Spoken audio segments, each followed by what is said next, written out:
A second moon appeared in the sky, glowing faintly through the treetops. At first, Anna thought it was a trick of overlapping branches, a pale knot of light caught between needles and mist. The forest had that effect at night. Patterns forming where none existed, depth collapsing into flat silhouettes. She stopped anyway, boots sinking slightly into damp earth, and lifted her head. The treetops swayed, slow and deliberate, their crowns knitting and unknitting as a thin wind moved through them. Cold air slid down her neck, carrying the scent of sap and wet bark. Somewhere far off, an animal called short, sharp, then abruptly silent, as if it had been interrupted mid-thought. "Did you see that?" Ben asked behind her. She didn't answer right away. The glow was still there, not white like the moon she knew, but tinged faintly with blue, almost pearl-like, as though filtered through ice. It hung too low, too large for how dim it was, and it didn't match the angle of the real moon, which sat higher and clearer to the west. Anna turned slowly. Ben and Lucas stood a few steps back on the narrow trail, their headlamps casting uneven cones of light that cut the forest into sharp, trembling shapes. Shadows stretched and recoiled with every movement. "There's something else up there," she said. They followed her gaze. For a moment, none of them spoke. The forest filled the silence with soft creaks and leaf whispers, the subtle settling of a living thing at rest. Then Lucas laughed once, too loudly. "Cloud," he said. "Thin cloud catching light." But clouds moved. This didn't. As they watched, the glow slid sideways, not drifting but repositioning, easing between two leaning pines as if searching for a better vantage. Branches shifted to accommodate it, needles brushing aside with a sound like dry rain. Ben lowered his light. "That's not right." The trail beneath their feet had narrowed without any of them noticing. Roots bulged closer to the surface, twisting across the path in unfamiliar patterns. Anna felt a dull pressure behind her eyes, the kind that came with altitude or fever, and blinked hard. The forest had gone quiet again. No insects, no wind. Even their breathing sounded intrusive. They resumed walking, slower now, each step measured. The second moon tracked them, not by moving across the sky, but by reappearing between different gaps in the canopy, always ahead, always just visible enough to draw the eye. Its glow softened edges, pulling detail from bark and leaves, flattening depth until the woods felt like a painted backdrop. Shadows began to misbehave. Anna noticed it when Ben stepped over a fallen log. His shadow lagged, stretching longer than his body should allow, bending at an angle that didn't match the slope of the ground. When he straightened, the shadow took a heartbeat longer to follow. "Stop," she said. They froze. Lucas turned in a slow circle, scanning the trees. "What?" "Look at the shadows." They did. Once noticed, it was impossible to ignore. The darkness pooled wrong, flowing uphill, collecting at the bases of trees that leaned subtly toward the blue glow above. The forest floor seemed to tilt inward, like the inside of a bowl. Ben swallowed. "We should head back." Anna nodded, relief sharp and immediate. She turned, and the trail behind them was gone. Where there should have been a narrow ribbon of disturbed earth, there was only dense undergrowth, ferns and low branches woven together too tightly to have been passed through minutes ago. Their footprints ended abruptly, as if the forest had decided it no longer remembered them. Lucas stepped forward, pushing at the leaves. They resisted, springy and firm, bending but not breaking. "That's not possible." A sound echoed then. A footstep, perfectly timed with Lucas's movement, but coming from ahead of them. Another followed, then another. The cadence was wrong, too even, too patient. The second moon brightened. Its color deepened, blue shifting toward something richer, older. Under its light, the bark of the trees revealed fine, unfamiliar patterns, lines that curved and intersected like veins or script. The trunks leaned farther now, angling inward, their upper branches forming a loose, imperfect dome. Anna felt it then, the unmistakable sensation of being oriented, like standing beneath a landmark meant to be found. "Do you hear that?" Ben whispered. The sound wasn't footsteps anymore. It was breath. Slow. Fast. Everywhere at once. Lucas backed into Anna, his voice tight.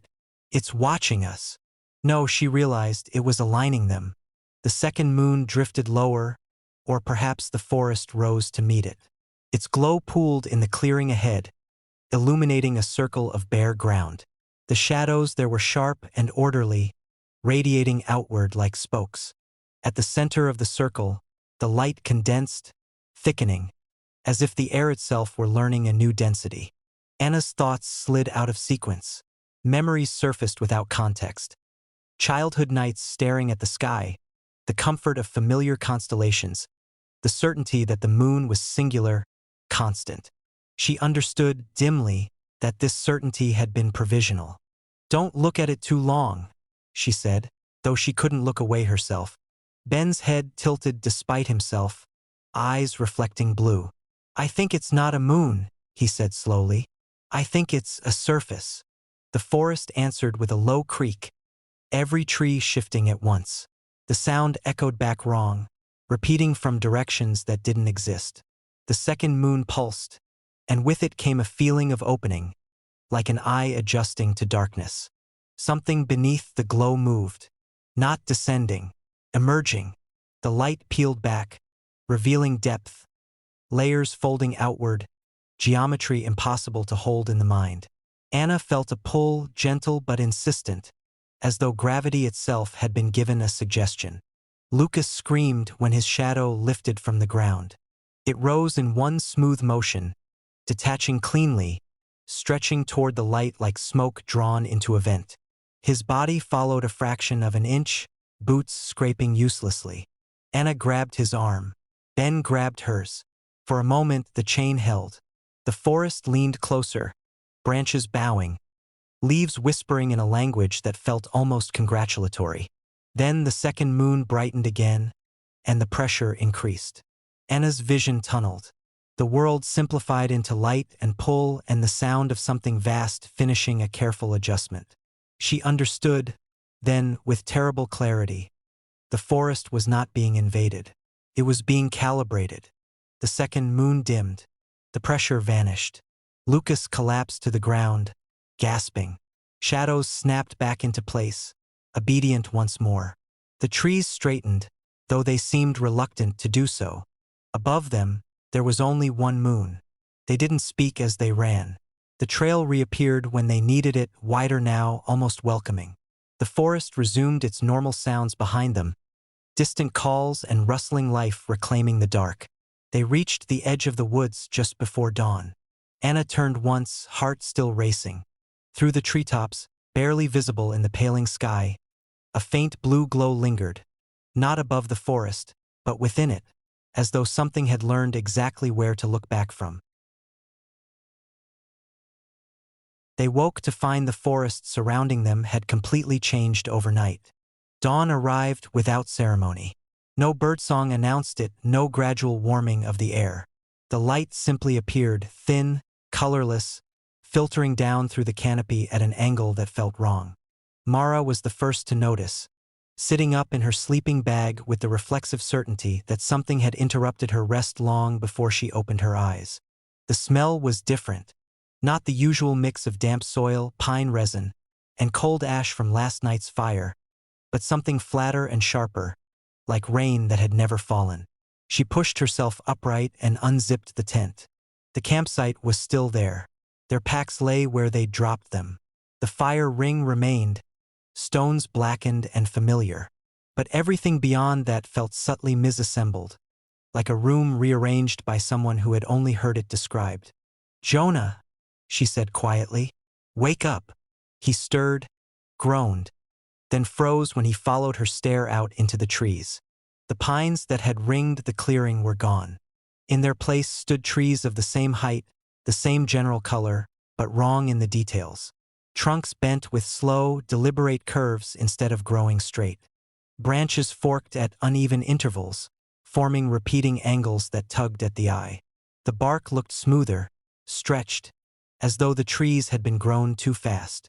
"This isn't—" Jonah stood, stepping out of the tent.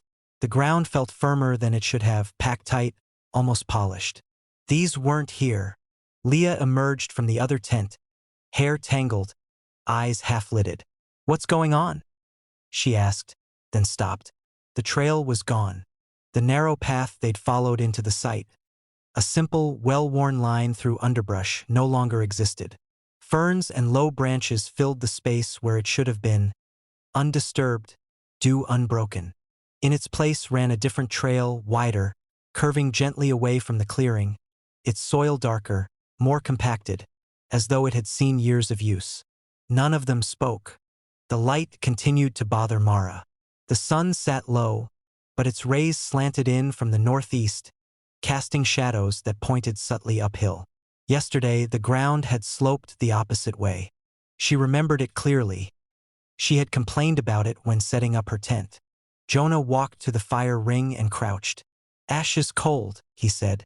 "So we didn't sleep through days or anything." Leah rubbed her arms. "Listen." They did. The forest was not silent. Leaves rustled. Something moved in the distance. But the sounds echoed incorrectly, arriving from directions that didn't match their origin. A snap of a twig behind them repeated faintly from ahead, then again from somewhere too far to place. Mara turned slowly, scanning the trees. She had the overwhelming sensation of standing in the wrong place in a photograph, like the background no longer aligned with the foreground. "Okay," Jonah said, too quickly. "Maybe we got turned around yesterday. Maybe this is a different." "No," Leah said. Her voice was steady, but her hands trembled. "That rock." She pointed to a boulder at the edge of the clearing. It was the same size and shape as the one she'd sat on the night before, the one with a pale vein of quartz running through it like a scar. But now the vein split into 3 identical branches, forming a neat, symmetrical pattern. "I leaned against that," she said. "It didn't look like that." As the sun climbed, the forest seemed to notice them. Shadows shifted not with the light, but toward the clearing's center, creeping inward. Branches adjusted, leaves turning their pale undersides toward the campsite as though seeking a better view. Jonah shouldered his pack. "We follow the trail," he said. "It has to lead somewhere." Mara hesitated. "That trail wasn't there before." "Neither was this forest," he replied. They stepped onto it together. The trail guided them with unsettling precision, curving just enough to keep the campsite out of sight while never letting the trees fully close in. The ground underfoot remained unnaturally even, roots sinking out of the way before boots could catch on them. The farther they walked, the more patterns emerged, branches crossing overhead in repeating arches, stones clustered in deliberate spirals beside the path. Leah slowed. "Do you feel like we're late?" Mara frowned. "Late for what?" Leah shook her head. "I don't know. I just keep thinking we're behind schedule." The forest answered with a sound like distant breathing. Deep, measured. The air cooled, carrying with it the faint smell of iron and rain. They passed a tree marked with a blaze. It wasn't one of theirs. The symbol carved into the bark was too smooth, too precise. Its edges softened as though the tree had grown around it. The mark resembled nothing Mara recognized, yet looking at it made her chest tighten with uneasy familiarity. "We should mark our own," Jonah said, pulling out a knife. When he cut into the bark, the tree shuddered. Not violently, just enough to make the blade slip. The cut sealed almost immediately, sap darkening, then fading until no mark remained. The forest did not like changes. Sounds of movement followed them now, always just out of sight. Animals fled in sudden bursts, crossing the trail ahead and vanishing without noise. Once, Mara glimpsed something between the trunks that looked almost like a person standing still. But when she blinked, it resolved into 3 trees growing so close together their shadows merged. The trail began to loop. Not obviously at first, just subtle repetitions. A fallen log with the same twist, a cluster of stones she remembered passing minutes ago. Jonah stopped when they reached the carved tree again. "That's impossible," he said. The symbol had changed. Where once there had been a single mark, now there were 3, arranged vertically, each slightly different, like iterations of the same idea. Mara felt a chill crawl up her spine. "It's updating," Leah whispered. The ground trembled faintly. Overhead, branches leaned closer, knitting together. Light fractured through the canopy in narrow beams that pointed, unmistakably, down the trail. Guiding them, they emerged into a clearing that mirrored their campsite, but older. The fire ring was there, stones worn smooth. The tents were gone, replaced by flattened patches of earth arranged in the same positions they had chosen. At the center stood a tall tree, its trunk split into 3 fused columns. Carved into its bark were dozens of symbols, variations on the first mark, spiraling upward. Mara understood then. The forest wasn't lost. It was curated. Jonah stepped forward, drawn despite himself. "This is where it ends," he said, not as a question. The air grew heavy, expectant. Shadows gathered at the base of the tree, stretching upward, forming rough silhouettes that echoed their own shapes. Leah backed away. "We didn't come here alone," she said. The symbols pulsed faintly, responding. Mara felt the truth settle into her bones. The forest had rearranged itself overnight not to trap them, but to fit them, to align paths, shapes, and space around 3 missing pieces it had been expecting. Behind them, the trail vanished.